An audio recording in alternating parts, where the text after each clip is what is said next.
Good morning, salam pagi, assalamu alaikum to all of you. I'm very glad to be here with all of you. Thank you for all the partners from government and the various ministries and agencies from government and from Bapanas, the various departments to join us here today. As Fadil said, this is a very opportune moment for us. These CPAP outcome board reviews are always very useful because they help us taking stock and look at what we've learned and make the necessary adjustments. But this year is particularly crucial because it is indeed the last year of the current program cycle, and so a lot of the lessons that we're learning and the stock taking that we're doing will feed into the design of the next country program that is currently under formulation. So it is a very critical and very useful meeting for us, and I'd like to thank you all for making the time out of your busy schedules to join us for this exercise. Really greatly appreciate it. Now, 2014, I think, in general for Indonesia was a successful year and was a bit of a landmark year in the sense that, of course, the country has had successful parliamentary and presidential elections. Indonesia has also continued to record very solid GDP growth, 5.3% last year. We've seen the launch of the universal health insurance system.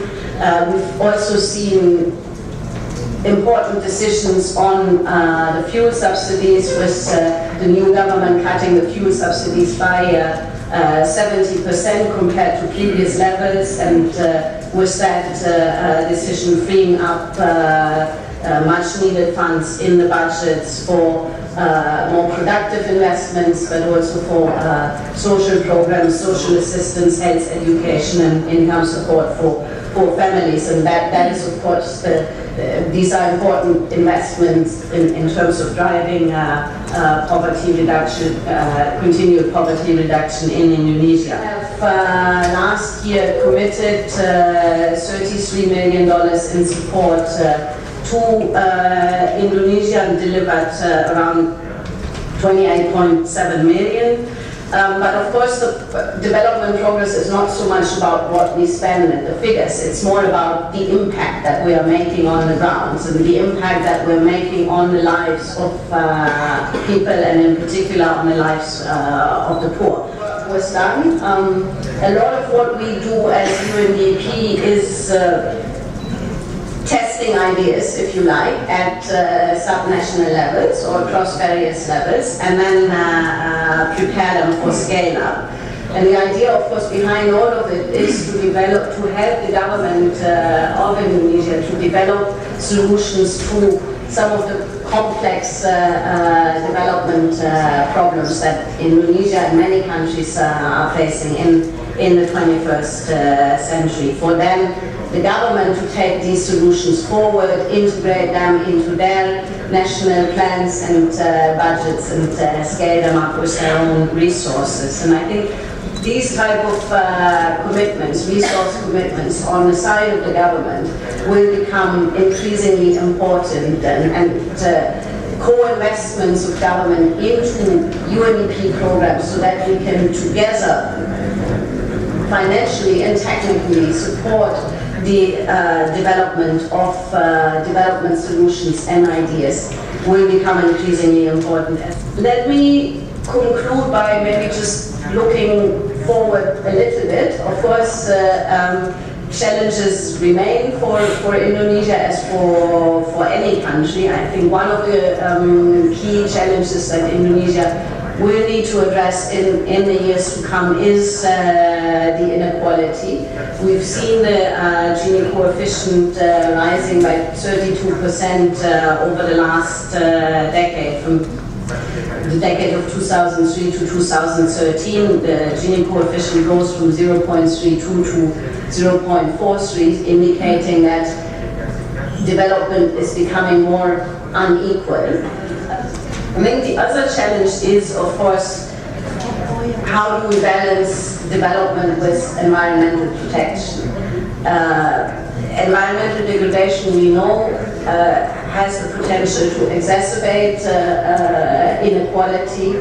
The effects of environmental degradation, such as climate change or landslides or you name it, usually affect the poor the most because the poor don't have any coping mechanisms. So it's very important to look at environmental protection from a pro-poor perspective. And we've done a study in central Kalimantan that actually showed that 75% of household incomes of the rural families in central Kalimantan rely on ecosystem services that the forests provide, whether it's,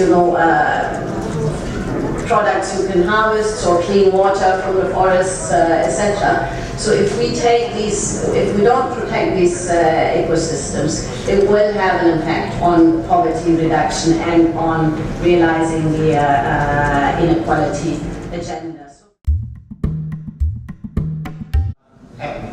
As you are aware that this year there will be the three international conference, big event, and all of them are very important.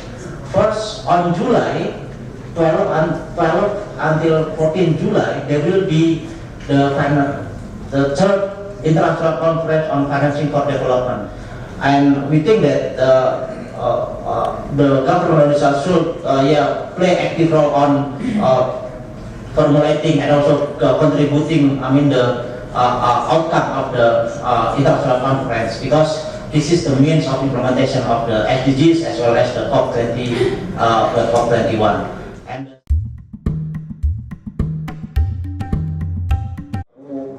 pertama, saya ingin menyampaikan bahwa program kegiatan ini perlu dilanjutkan. Ini segmen pertama.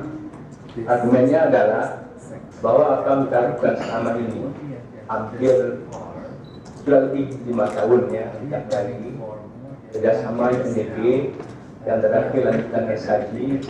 Alhamdulillah bahwa ini sudah menjadi suatu kesan masyarakat sebagai salah satu kontribusi untuk pengentasan kemiskinan pada sisi aspek akses keadilan masyarakat.